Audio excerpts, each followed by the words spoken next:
देखो अभी तक हमने पढ़ लिया डायमेंशन फॉर्मूला, सिग्निफिकेंट फिगर और यूनिट सारी हमने पढ़ ली, एरर भी पढ़ लिया। तो इन पे अब क्वेश्चन करते हैं हम। देखो पहले कुछ क्वेश्चन है यूनिट्स के ऊपर है, तो यूनिट बतानी है तुम्हें किस किस की यूनिट है। ये एंगस्ट्रॉम किसकी यूनिट है और इसकी वैल्यू कितनी है? 10 की पावर -10 मीटर, एक डिस्टेंस लेंथ इसकी यूनिट है। फिर है स्टीरिडियन, सॉलिड एंगल की यूनिट है स्टीरिडियन।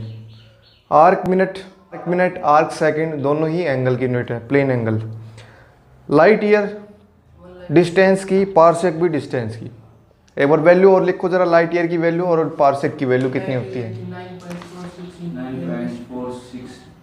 1 light year is equal to 9.46 into 10⁻15 metre, और 1 पारसेक जो है वो होता है 3.26 लाइट ईयर, एंड इसकी वैल्यू होती है 3.08 इंटू 16 मीटर।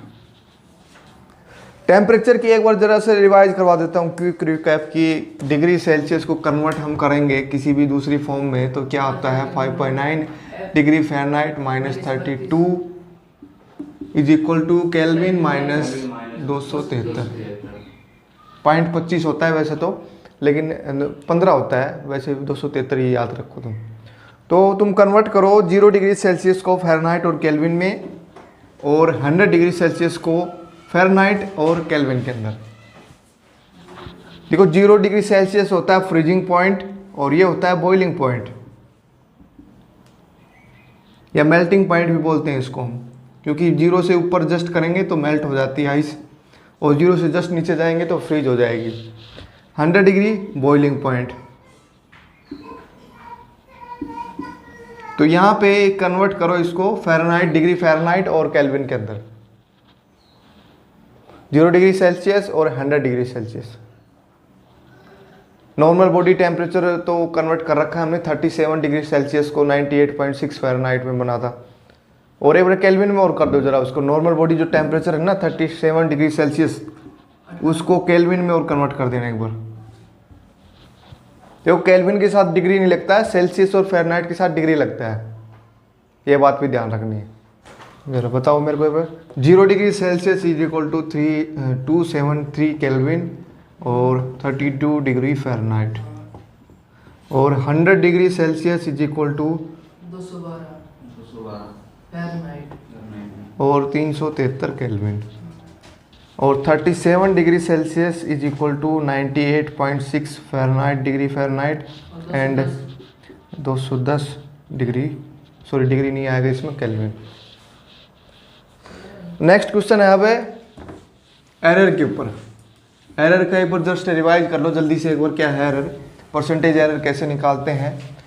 तो पहले तो क्वेश्चन करो तुम परसेंटेज एरर का ही। Let x is equal to a² b³ under root divide by under root c/d³। Percentage error in a b c d are given.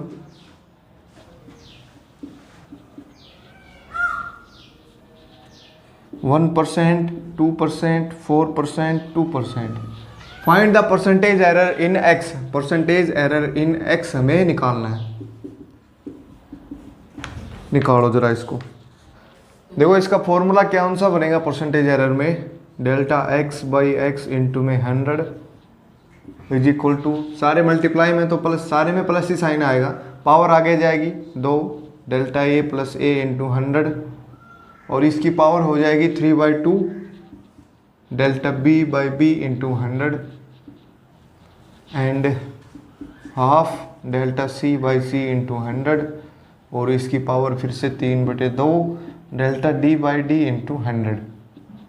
सभी की वैल्यू पुट कर दो। परसेंटेज एरर हमारे पास गिवन है a के अंदर, b के अंदर, c के अंदर और d के अंदर हमें गिवन है 1 2 4 2। तो इसमें 1 पुट करोगे तो 2 आ गया, इसमें 2 पुट करोगे तो 2 कैंसिल हो जाएगा, 3 आएगा, इसमें 4 पुट करोगे तो 2 आ गया, और इसमें 2 पुट करोगे तो 3 आ गया। तो क्यों टोटल हो गया ये 10% एरर इसके अंदर आएगा x के अंदर। चलो ये थोड़ा सा डिफ़िकल्ट टाइप में क्वेश्चन है, पर इसको करना है तुम्हें, परसेंटेज एरर निकालना है इसमें भी। लेकिन इसमें कुछ गिवन है हमारे पास, जैसे रेजिस्टेंस गिवन है सीरीज और पैरेलल कॉम्बिनेशन में इक्विवेलेंट रेजिस्टेंस हमें निकालना है। जैसे रेजिस्टेंस हमारे पास गिवन है 100 प्लस माइनस 3 ओम और ये है 200 plus minus. Then find the equivalent resistance in series as well as in parallel combination. Series में भी निकालना है और पैरेलल में भी।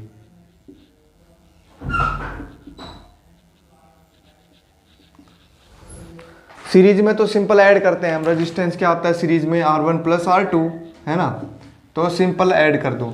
R1 प्लस R2 तो हो गया 300 ओम, और एरर कितना आएगा इसके अंदर, वो भी ऐड हो जाएगा, 4 और 3 7 ओम।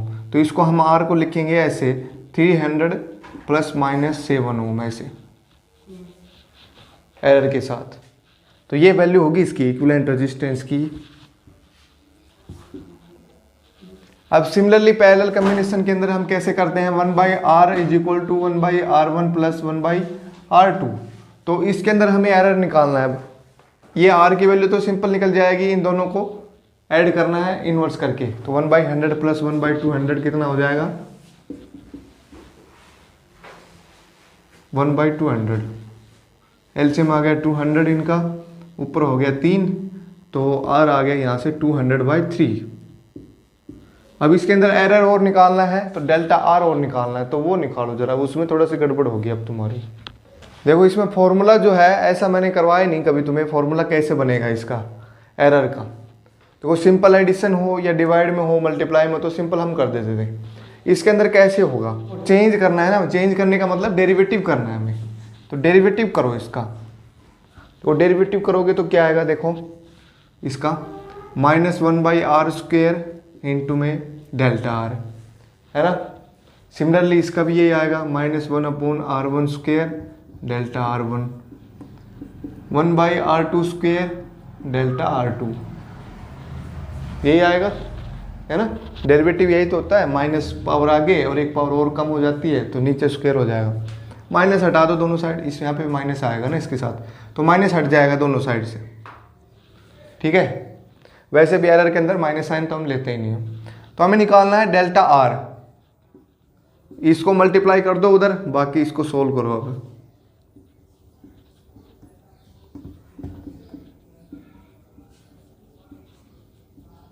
इसको सोल्व करना है। अब R की वैल्यू कितनी है 200/3, तो इसका स्क्वायर करना है। डेल्टा R1 3, R1 100 का स्क्वायर, प्लस डेल्टा R2 4 है, R2 200 उसका स्क्वायर करना है, ठीक है। इन दोनों में से एलसीएम आ रहा है क्या, 100² एलसीएम आ रहा है भाई। इसको क्या लिख सकता हूं मैं,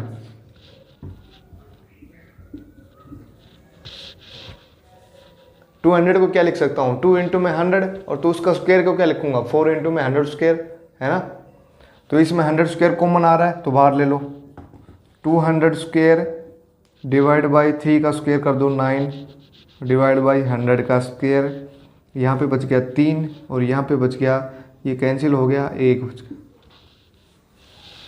है ना। तो ये हो गया टोटल 4। यहाँ पे भी देखो 200 का स्क्वायर है, तो इसको मैं क्या लिख सकता हूँ,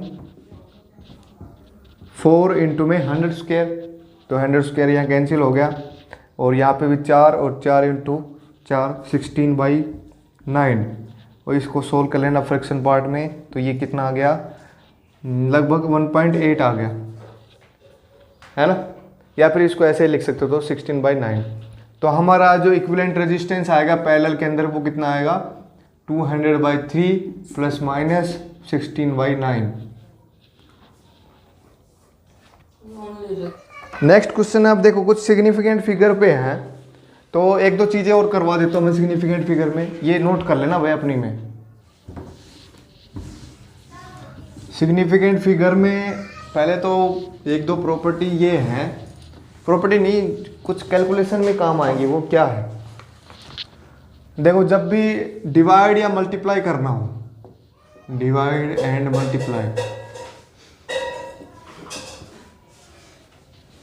डिवाइड और मल्टीप्लाई में क्या करना है, जैसे क्वेश्चन हो हमारे पास ऐसे 2 पॉइंट, जैसे मैं लिख देता हूँ यहाँ से देख के 2.50 डिवाइड बाय 0.50। तो इसको सोल्व करना है हमें। तो इसमें सिग्निफिकेंट फिगर का ध्यान रखना है तुम्हें। सिग्निफिकेंट फिगर का ध्यान कैसे रखेंगे? देखो ऊपर वाले डिजिट में जो है कितने सिग्निफिकेंट फिगर है? ऊपर वाले में 3 है, नीचे वाले में कितने हैं? 2। तो इसका जो आंसर होगा ना, वो आंसर होगा जो लिस्ट सिग्निफिकेंट फिगर है ना, उसमें आंसर होगा हमारा। इसमें जो आंसर में 2 सिग्निफिकेंट फिगर वाला आंसर आएगा। तो इसको डिवाइड करो और फिर 2 सिग्निफिकेंट फिगर में उसको लिखना है। जैसे कितने पे जाएगा? ये 2, ये 0 हटा दो तुम, 5 पे चला जाएगा पूरा पूरा। तो 5.0 लिखना है इसको, 5 नहीं लिखना है, ये बात ध्यान रखनी है। 5.0 लिखना है इसको। यहाँ पर लिख लो, फाइनल रिजल्ट विल बी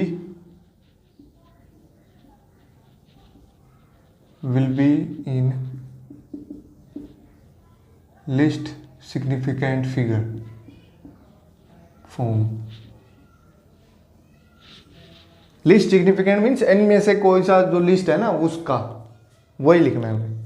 जैसे क्वेश्चन और है मेरे पास, मल्टीप्लाई करते हैं 2.6 इंटू में 3.234। इसको मल्टीप्लाई करो जरा, देखो क्या आता है। 8.4084 ये अब देखो इसमें कितने सिग्निफिकेंट फिगर हैं? 2, इसके अंदर 4। तो इसका जो आंसर होगा उसमें कितने सिग्निफिकेंट फिगर आने चाहिए? कितने आने चाहिए? तो 2 सिग्निफिकेंट फिगर तक इसको लिखना है। तो 2 सिग्निफिकेंट फिगर कहाँ तक होंगे? देखो इसको राउंड ऑफ भी करना है। अब मेन काम आता है राउंड ऑफ करने का। देखो राउंड ऑफ और सीख लो चलो साथ में, ये राउंड ऑफ कैसे करते हैं हम। अब जैसे हमें इसको करना है 2 सिग्निफिकेंट फिगर तक, तो यहां तक हो जाएगा ये, है ना। उसके बाद वाला नंबर देखना हमें कितना है? 0। अगर ये नंबर 5 से छोटा हो, 5 से छोटा हो तो कोई भी चेंज नहीं आएगा उसके अंदर। जैसे मैं एग्जांपल लिखता हूं, जैसे ये है 32.45, 46 ले लो चलो, पहले 5 से बड़ा कर लो। अगर 5 से बड़ा है, इसको 3 सिग्निफिकेंट फिगर तक लिखना है हमें राउंड ऑफ करके। अगर 3 सिग्निफिकेंट यहाँ तक हो गए तो ये एक्सप्रेशन जो है 5 से बड़ा है, 6 आ रहा है ना। तो 1 इसके अंदर इंक्रीमेंट हो जाएगा। इसको हम लिखेंगे राउंड ऑफ करने के बाद 32.5। अगर 5 से छोटा हो तो कोई चेंज नहीं आएगा। अगर 5 ही हो तब क्या होगा? अगर यहाँ पे 5 ही हो, अब हमें 3 सिग्निफिकेंट फिगर तक इसको राउंड ऑफ करना है, तो यहाँ पे ये नंबर देखना है। अगर ये इवन नंबर हो, क्या हो? इवन नंबर, तो नो चेंज। अगर यहाँ पे ओड नंबर हो, ऐसे हो, तो इसको हमें 1 इंक्रीमेंट करके लिख देंगे। ये बात ध्यान रखनी है। अगर 5 से बड़ा हो ये नंबर तो 1 इंक्रीमेंट, 5 से छोटा हो तो कोई इंक्रीमेंट नहीं। अगर 5 ही हो तो ओड और इवन देखना है, उससे पहले वाला नंबर। अगर इवन है तो कोई चेंज नहीं, ओड है तो 1 इंक्रीमेंट। ये एग्जांपल तुम लिख लो इसमें, इसको समझना है। 5 से बड़ा हो, इसको हम कर रहे हैं 3 सिग्निफिकेंट फिगर तक, round off up to 3 significant figure, round off up to 3 significant figure. तो हर एक में 3 सिग्निफिकेंट फिगर आने चाहिए। यहाँ पे देखो 4 हैं, तो 3 में उसको राउंड ऑफ करना हमें। सेम इस एक्सप्रेशन में आप राउंड ऑफ करो, पहले तो 3 तक कर लो। चलो 8 है यहाँ पे, तो कितना हो जाएगा? यहाँ पे 1 हो जाएगा, है ना। अब हमें करना है 2 तक, क्योंकि लिस्ट हमारा 2 है ना। तो 2 तक करोगे तो क्या होगा? यहाँ पे 1 है तो कोई इंक्रीमेंट नहीं होगा, 8.4 इसका आंसर होगा। फिर तो 8.4084 तो फिर 2 तक करना अपन, जो छोटी संख्या होती है तो फिर उस आगे संख्या से 0 है क्या करना। तो इसका आंसर होगा 8.4। सिर्फ 2 सिग्निफिकेंट फिगर तक ही लेना है इसको, 8.4। अगर उससे बड़ा, इसके बाद जो नंबर है वो 5 से बड़ा आ रहा है तो इसमें इंक्रीमेंट करके लिख देंगे हम, राउंड ऑफ करके लिख देंगे 2 सिग्निफिकेंट फिगर तक। मल्टीप्लाई और डिवाइड में तो ये करना है हमें, लीस्ट सिग्निफिकेंट फिगर ढूंढना है और वही आंसर उसी की फॉर्म में होगा वो। अगर 9 तो 8.96 तो 9 लिख देते उसको, 9.0।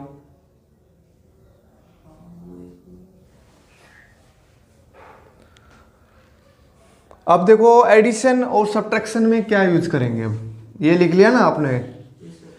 अब एडिशन और सब्ट्रैक्शन में क्या यूज करेंगे, देखो लिस्ट सिग्निफिकेंट फिगर नहीं यूज करना है उसमें। जैसे एडिशन में है मेरे पास 2.32 प्लस में 30.6 ये है। अब इसको वैसे डेली लाइफ में तुम ऐड करोगे तो कितना आएगा, तो कितना आएगा ये 32.92 है ना, यही आएगा। अब देखो यहाँ पे ये देखना है, देखो सिग्निफिकेंट फिगर इसमें भी 3 है और इसमें भी 3 है और इसमें 4 है ना। अब देखो इसमें क्या करना है, हमें डेसिमल प्लेस ढूंढना है, मतलब पॉइंट के बाद कितने नंबर है। इसमें कितने हैं, इसमें, तो हमें फाइनल जो एक्सप्रेशन आएगा ना वो लीस्ट डेसिमल पॉइंट में आएगा। कम कितना है 1, तो ये आंसर होगा इसका। या 5 से बड़ा हो तो इंक्रीमेंट करके लिखेंगे हम इसको। एडिशन और सब्ट्रैक्शन में सिग्निफिकेंट फिगर नहीं ढूंढना है, हमें लिखना है लिस्ट डेसिमल पॉइंट, मतलब पॉइंट के बाद कितने नंबर हैं वो। तो फाइनल रिजल्ट भी उसी के अंदर ही होगा। अगर 1 डेसिमल पॉइंट है तो 1 पे लगा दो, 2 है तो 2 पे लगा दो, 3 है तो 3 पे लगा दो मिनिमम। जैसे और क्वेश्चन मैं देता हूँ 2.50 प्लस में 3.2.062। इसको सोल्व करने के बाद बताओ मेरे को कितना आंसर आएगा। वैसे इसमें सिग्निफिकेंट फिगर है 3, इसके अंदर है 4, डेसिमल पॉइंट है इसके अंदर 2, इसके अंदर है 3, तो 2 में आंसर आएगा हमारा। पर इसमें राउंड ऑफ भी करना है फिर, तो कितना हो गया टोटल 2। पहले तो एक बस फाइनल एक्सप्रेशन लिख लो ऐसे ही 652। अब इसको राउंड ऑफ करना है अप टू यहाँ तक, 2 डेसिमल प्लेस तक। तो 2 डेसिमल प्लेस यहाँ तक हो जाएगी, तो ये नहीं आएगा इसमें। समझ में आया कि नहीं। एडिशन और सब्ट्रैक्शन में लिस्ट डेसिमल पॉइंट ढूंढना है और मल्टीप्लाई और डिवाइड के अंदर लिस्ट सिग्निफिकेंट फिगर ढूंढना है, उसी के अंदर आंसर होगा। क्वेश्चन ये इंपॉर्टेंट बनता है, ऐसे देखने में आसान लग रहा है लेकिन है नहीं।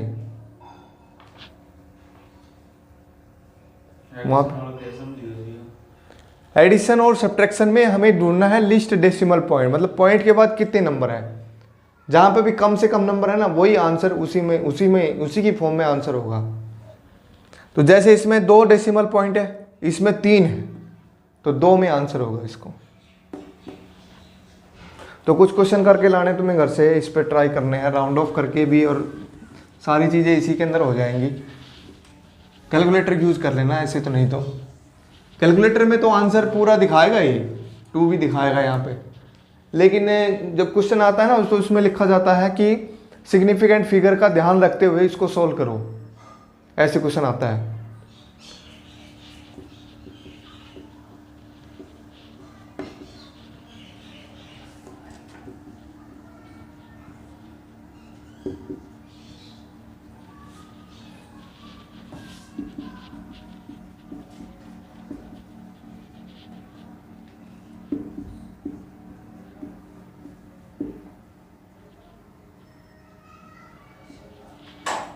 ये क्वेश्चन हमें सॉल्व करने हैं, 4 क्वेश्चन मैंने दिए हैं, एक मल्टीप्लाई का और लिख लो। चलो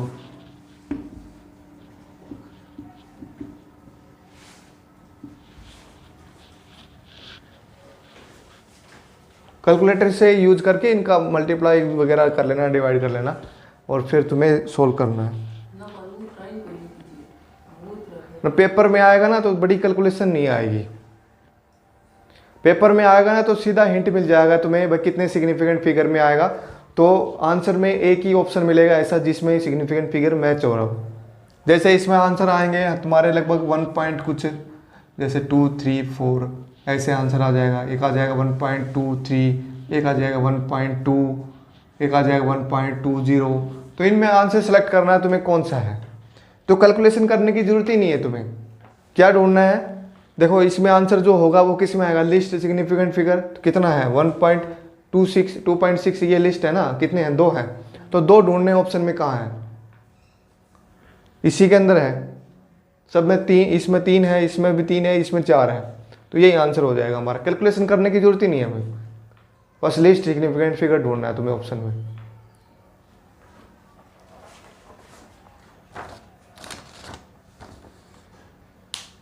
अब कुछ क्वेश्चन है डायमेंशन फॉर्मूले पे। ऐसे क्वेश्चन मैंने करवाए नहीं तो मैं अब करवा रहा हूँ तुम्हें। डायमेंशन फॉर्मूले के कुछ क्वेश्चन है इसमें कि जैसे कोई एक्सप्रेशन आ जाए तुम्हारे पास तो उसमें कंफ्यूज नहीं होना तुम्हें। जैसे ये एक्सप्रेशन है y equal to X exponential A X square plus B C X. अब इसमें हमें डायमेंशन फॉर्मूला निकालना है ए बी सी का। Dimension formula for A B C. X और वाई जो है इनके डायमेंशन है लेंथ के, डिस्प्लेसमेंट मान लिए मैंने इनको, ये लेंथ के डायमेंशन है इनके। देखो जो भी एडिशन में है तो इसका डायमेंशन फॉर्मूला, इसका डायमेंशन फॉर्मूला और इसका डायमेंशन फॉर्मूला सेम ही आएगा, है ना। ये बात तो मैंने बता दी थी। अब कोई भी फंक्शन होता है, trigonometric function, exponential function, logarithmic function, तो उसके अंदर जो है इसका कोई भी डायमेंशन फॉर्मूला नहीं होता है, मतलब इसकी कोई भी यूनिट नहीं होती है। पर लोग 5 मीटर थोड़ी मिलेगा तुम्हें, एक्सपोनेंशियल 5 मीटर थोड़ी मिलेगा। ऐसा 5 मीटर की वैल्यू कितनी होगी, सिर्फ ये लिखा मिलेगा एक्सपोनेंशियल की पावर 5। तो इसका कोई भी डायमेंशन फॉर्मूला नहीं होता है, ये बात ध्यान रखनी है। कोई भी ट्रिग्नोमेट्रिक फंक्शन है, कोई भी लॉगरिथमिक फंक्शन है, एक्सपोनेंशियल फंक्शन है, तो कोई भी डायमेंशन फॉर्मूला नहीं मिलेगा जो इसके अंदर है उसका। तो इसमें भी इसका कोई डायमेंशन फॉर्मूला नहीं होगा, इसमें भी इसका भी कोई डायमेंशन फॉर्मूला नहीं होगा। अब निकालो जरा, देखो मैं करवा देता हूँ, तुम्हें नहीं आएगा ये। अब यहाँ पे y है तो इसका डायमेंशन होगा l, है ना। तो इधर भी l आना चाहिए पूरे में, इसमें भी l आना चाहिए, है ना। तो इसमें x का क्या आएगा l, तो इसका कुछ नहीं होना चाहिए, है ना, नहीं होगा, वैसे भी एक्सपोनेंशियल फंक्शन है। तो इस एक्सप्रेशन का भी कोई भी डायमेंशन फॉर्मूला नहीं होना चाहिए। तो x का डायमेंशन फॉर्मूला क्या होता है l, तो a इंटू में l square is equal to कोई भी डायमेंशन फॉर्मूला मीन्स m की पावर 0, l की पावर 0, t की पावर 0 मीन्स 1 लिख देंगे, ठीक है।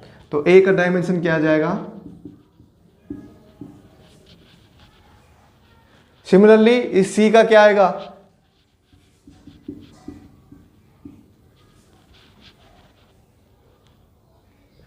और इस b का और बताओ जरा। देखो इसका पूरे का l है तो इसका भी l ही आएगा, है ना, प्लस में है, तो इसका क्या आएगा।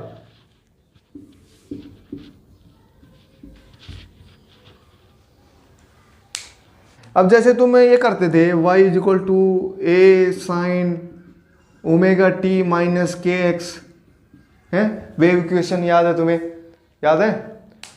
तो इसके अंदर क्या होता था, इसका डायमेंशन मीटर में आता था, तो ये भी मीटर में आएगा। या इलेक्ट्रिक फील्ड होता था या मैग्नेटिक फील्ड होता था। हाँ, E is equal to E naught sine omega T minus K X, ऐसा नहीं होता था। तो यहाँ पे भी इलेक्ट्रिक फील्ड है, यहाँ पे भी इलेक्ट्रिक फील्ड है, इसकी न्यूटन पर कूलम होगी, इसकी न्यूटन पर कूलम होगी, तो इसकी कोई भी डायमेंशन नहीं आएगा, इसकी कोई भी यूनिट नहीं आती है। तो इसके अंदर वाले की भी कोई यूनिट नहीं आती है, तो ओमेगा टी की यूनिट भी नहीं आएगी, के एक्स की यूनिट भी नहीं आएगी। तो ओमेगा की यूनिट क्या आएगी फिर, रेडियन पर सेकेंड। इसकी यूनिट क्या आएगी, मीटर इनवर्स के की, क्योंकि इसकी मीटर होगी तो इसकी मीटर इनवर्स मिलेगी, कैंसिल हो जाएगा ना एक दूसरे से। तो ये तो तुमने पढ़ रखा है, तो वैसा ही दिमाग लगाना इसमें भी। पावर्स में जो एक्सपोनेंशियल फंक्शन है इनमें कोई भी डायमेंशन नहीं आएगा, तो a इसको कैंसिल करना पड़ेगा। तो a का डायमेंशन होगा इसका उल्टा l-2, इसमें इसका उल्टा होगा c का l-1, तभी तो कैंसिल कर पाएगा इसको। चलो एक क्वेश्चन और करते हैं अब।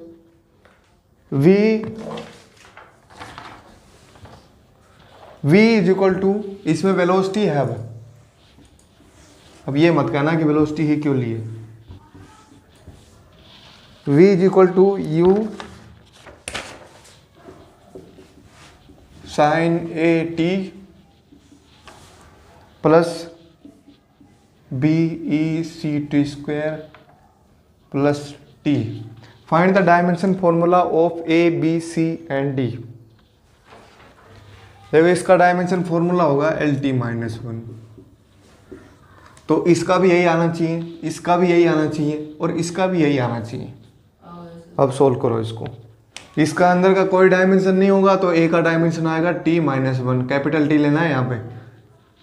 इसका भी कोई डायमेंशन नहीं होगा तो ये इसका डायमेंशन और इसका डायमेंशन मैच करेगा तो b का डायमेंशन होगा lt-1। सिमिलरली d का भी यही होगा lt-1 और c का, इन दोनों का कोई डायमेंशन फॉर्मूला नहीं होगा तो c का होगा t-2। ये डायमेंशन फॉर्मूले होंगे। तो ये छोटा सा क्वेश्चन है, बहुत मुश्किल नहीं है, बहुत ही आसान क्वेश्चन है, 5 या 10 सेकंड के अंदर तुमसे हो सकता है। क्वेश्चन में ऐसा कोई एक्सप्रेशन दे देंगे तुम्हें और जो भी अननोन वेरिएबल है इनकी बता देंगे भाई क्या है, और ऐसे वाले जो क्वेश्चन है ना इनका डायमेंशन फॉर्मूला पूछ लेंगे तो तुरंत तुम्हें आप रिप्लाई कर सकते हो ए का क्या होगा t-1। देखते ही क्वेश्चन हो जाएगा ये सोल्व। भाई कोई भी फंक्शन हो ना, साइन हो, एक्सपोनेंशियल हो, लॉगरिथमिक फंक्शन हो, तो उसके अंदर जो भी वेरिएबल होता है उसका कोई भी डायमेंशन फॉर्मूला नहीं होता है, कोई भी यूनिट नहीं होती है उसकी। तो इसकी भी कोई यूनिट नहीं होगी, इसकी यूनिट होगी सिर्फ रेडियन, एंगल की यूनिट रेडियन होती है बस। तो रेडियन कोई यूनिट नहीं मानते हम। तो ए की जो वैल्यू आएगी, डायमेंशन फॉर्मूला यूनिट आएगी, वो टाइम के इनवर्स आएगा, तभी तो कैंसिल कर पाएंगे एक दूसरे को। तो टाइम इनवर्स होगी इसकी। तो टाइम को क्या लिखता हूँ, कैपिटल टी से टी इनवर्स आ जाएगा। यहाँ पे भी इसका एक दूसरे को कैंसिल करेंगे तो c क्या आ जाएगा t-2, और ये प्लस में है माइनस में है तो सभी का डायमेंशन फॉर्मूला सेम ही होगा, यूनिट तो सेम ही होगी। भाई फोर्स में ऐड हो सकता है, डिस्प्लेसमेंट में तो ऐड होगा नहीं। तो डायमेंशन फॉर्मूला या फिर मैं कहूँ यूनिट सेम होनी चाहिए एडिशन के अंदर। तो इसका भी सेम आएगा और b इसके साथ इसका कोई डायमेंशन फॉर्मूला नहीं है तो b किसके बराबर होगा, इसी के बराबर, तो lt-1। तो ये कुछ क्वेश्चन थे तुम्हें करने हैं, और ट्राई करना चाहो तो और क्वेश्चन मैं दे सकता हूँ। और नेक्स्ट क्लास में अब हम करेंगे सेकंड यूनिट, काइनेमेटिक्स स्टार्ट करेंगे 11th क्लास की।